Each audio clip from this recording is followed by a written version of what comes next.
নমস্কার বন্ধুরা, আবারও এনেছি আপনাদের জন্য একটি নতুন কবিতা। এ যুগের শিক্ষিত বেকার। লেখক সাগর সরকার, কণ্ঠে তিনি স্বয়ং।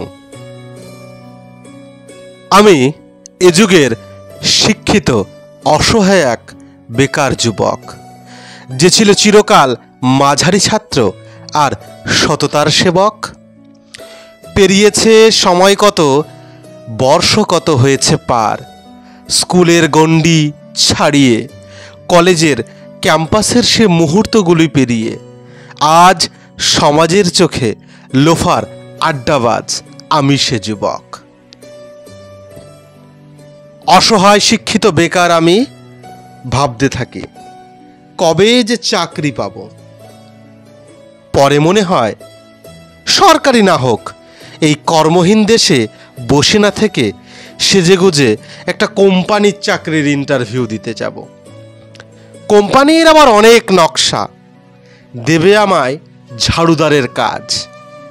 সেখানে গিয়ে বুঝলাম তাদের চাকরি দেওয়ার কি সাজ। আমায় জিজ্ঞাসা করে, আপনার কম্পিউটার জানা আছে? আমি আজও বুঝলাম না, ঝাড়ু দিতে গেলে কি কম্পিউটারের কি দরকার আছে। যাই হোক, আমি শিক্ষিত বেকার, গ্র্যাজুয়েশনের সাথে আবার কম্পিউটারও জানা আছে। তাই ঝাড়ুদারের কাজ পাকা হয়ে গেল সেই কোম্পানির নাচে। 9 ঘন্টা ডিউটি আমার, তাতে আবার বিনা পয়সায় 2 ঘন্টার ওভারটাইম আছে। তাতে আবার অফিস যেতে 2-4 ঘন্টা, আসতে যেতে সময় লাগে ট্রেনে বাসে। এ আবার বড্ড অদ্ভুত কোম্পানি ভাই। এত কিছু করেও স্যারদের মন পাওয়া দায়। তারপরে তো এ বেকারত্বের যুগে যখন আমার কোনো অসহায় মাধ্যমিক পাস ভাই আসে আর বলে, আমি আরও কম বেতনে ঝাড়ু দেব, আমার কাজটা চাই।